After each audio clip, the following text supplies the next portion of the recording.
All right, we're commanding from the God self that the camera works perfectly. Okay, so we were severing the old ties. We're going to take advantage of the new energy that is here in 2019, and there are unseen guides and angels, people that work for the inner God in you that want to help you. And I shared this on my other post, but I'm going to share it here. I needed some guidance with my work earlier in this week. And so I asked my friend Carrie, can you just pull the card for me? And I never ask for this sort of thing, but I needed it. I needed that validation. She pulled the perfect card for me. It made me cry. I'm like, this is perfect. This is worth something. And I sent her $10. I'm like, thank you. Thank you. You helped me so much. And then I was inspired to do it for you too. If you want a message, or if you want to know who wants to work with you for your new direction in 2019, then a $10 donation. I will take a picture of the message and the card. I'm not going to add any commentary. You don't need it. And after you donate the $10, you can email me with your phone number if you want me to text it to you, or I will send it to you via email. Your own message, your own guide, and this that is going to help you step into your magnificence. When we step up in consciousness, our guides can change. So perhaps there is a new one that wants to work with you to sever the old ties. And this is what I'm going to talk about more. When we reach a level of mastery, just making the decision to stop doing something can be like a flick of the switch. And I believed I've talked about this in old sermons, but I'm just going to talk about it again. For years I just hated grocery shopping. And so it was this, and I would voice it. I would say how much I hated it. I would dread it. And a few months ago, I just decided I'm not going to complain about grocery shopping anymore. I'm just going to enjoy doing it. And just like that, the switch was flipped. And not only do I not complain about it anymore, I don't dread it. I actually enjoy it. That's how easy it can be. I said the same thing about messes on the floor. I have 3 boys, the youngest who is creating all day long. And messes on the floor would be a huge thing that I would complain about and make my children feel bad about. And I just decided I'm not going to do it anymore. Flip the switch, I don't do it anymore. Now, if it's deeply ingrained and if it's a huge, huge pattern, then sometimes you got to flip that switch a little bit more than once. But you just keep doing it, and soon it will stay in the off position. So this is what I am learning, and it's so palpable this year especially. And actually, Florence Scovel Shinn, I've talked about her since the very beginning. I started rereading her again this month just for some divine oomph. And she says that those of high consciousness that go against spiritual law can experience their karma quicker than people who don't know spiritual law. That's because once you know better and you act against it, bam, it comes right at you. And while I don't like the sound of that, I cannot deny that this is absolutely true for me. If I'm attacking or defending in a way that I know better, then bleh, I get a whole mouthful of crap right after it. If I'm saying crap, the crap comes back, and that's because I know better.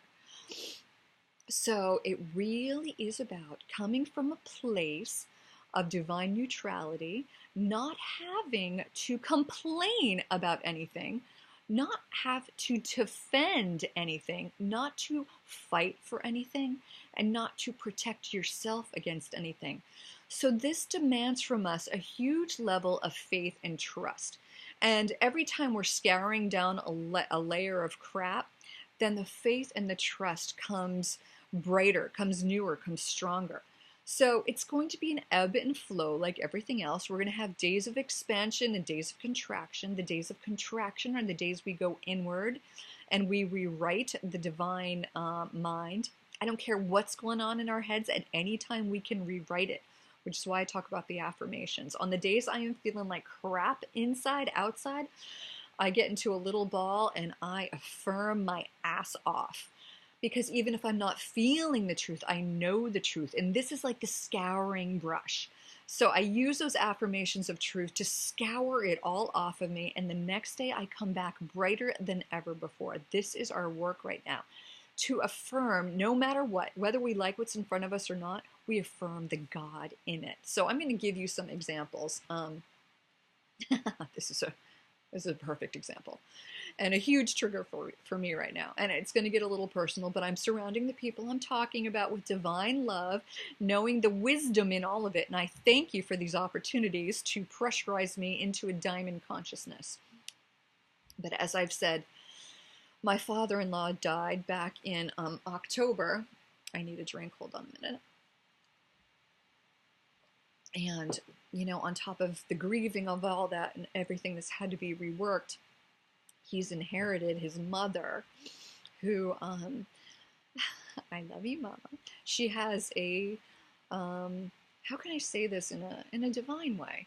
She has a viewpoint of limitlessness when it comes to her money that is not necessarily reflected in reality.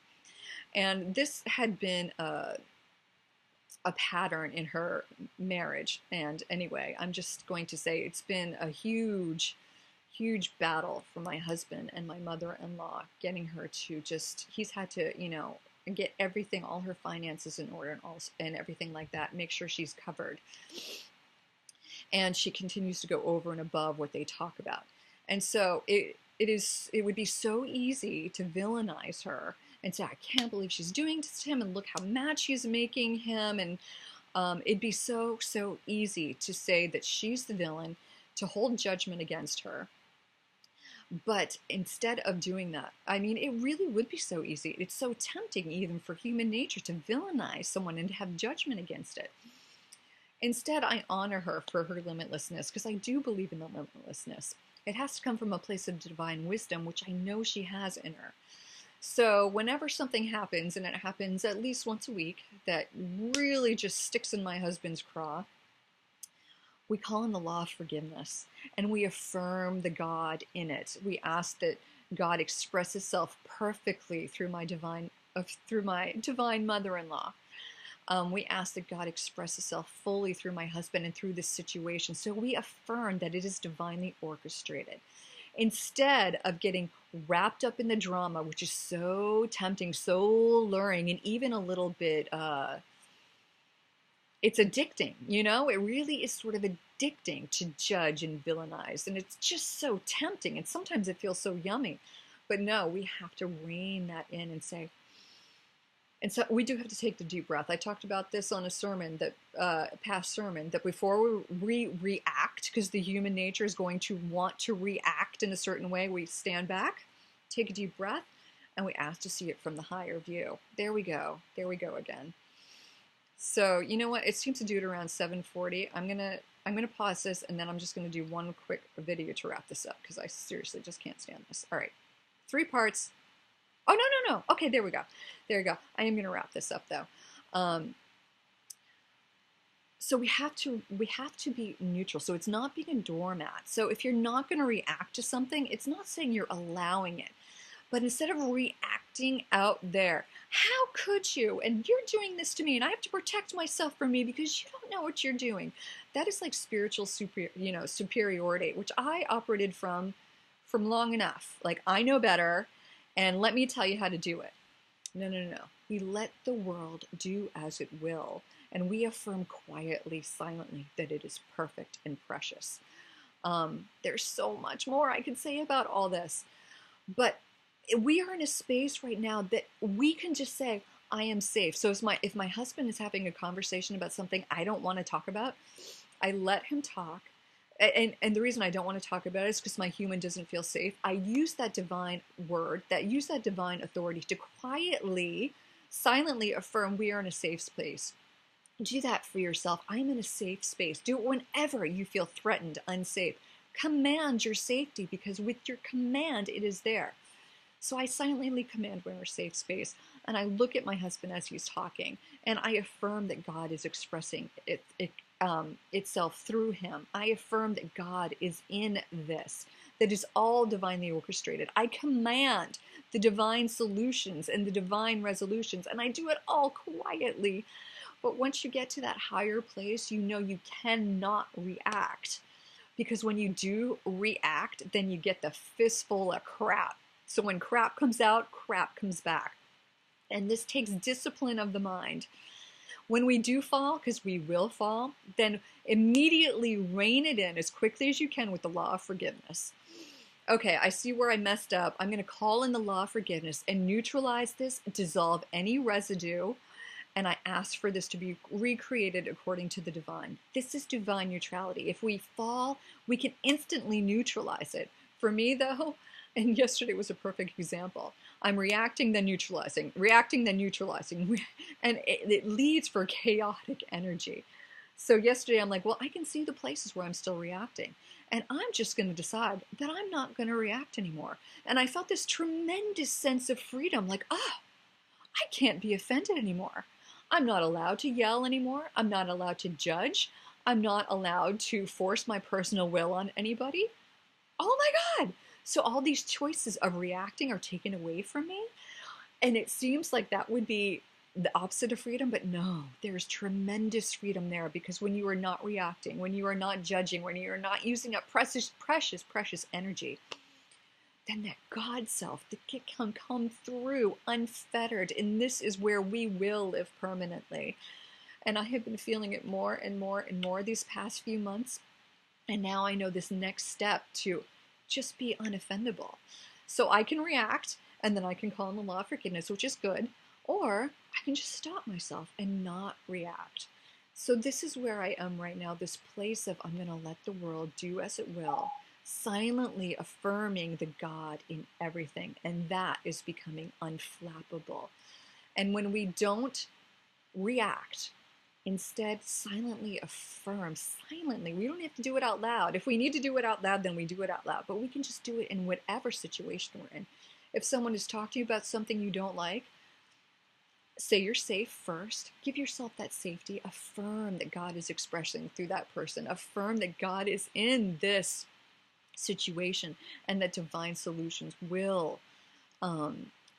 present themselves. So we can dictate by our energy alone how things are going to go. And as I said, it takes discipline, but it is so, so worth it. Yesterday, I'm like, you know what? Yeah, I can react and forgive as much as I want, but it's not even worth this chaos. I mean, the chaos that was coming back to me immediately, it's just not worth it. And so I just made the decision, and we have this ability to just make this decision. I'm not going to be offended anymore. I am not going to judge anymore. And we're silent, and we're more godlike in that silent, and we can change everything just by our energy alone. There's so, so much more to talk about, and I will continue to talk about it. But if you want some added help in just breaking that old stuff, say it out loud. And then if you want clarity moving into the new, I would be very happy to pull a card for you. And if you like the card, and if you like the person on the card, because these are all guides, you can say, yes, I want to work with you this year to help me step into the new, help me step into the magnificence, because we owe it to ourselves and humanity to be our true magnificent self, to bring in the desires that the divine wants for us, which is even more than we can conceive ourselves. But this is a huge year of transformation. It started last year in earnest, and I'm evidence myself that my body keeps changing in divine ways that are just freaking delighting me. I can't even tell you. I haven't even talked about it because it's just too weird and personal. But delighting me. And this, which means that everything we've been working for on this spiritual plane is now coming through to the physical plane. Thy will be done, thy kingdom come, thy will be done on earth as it is in heaven. This is the year of bringing heaven to earth. And there are unseen divine forces that are ready and willing to help you. No more excuses. Let's step into our magnificence. I love you. I love you. I love you. And I'll talk to you soon. And remember, after you donate, email me with either a phone. I can text you your picture, or just tell me if you want me to email it to you. All right. I'll get you next time. So many blessings, and may you always live from your God self on that God timeline. I love you. Bye.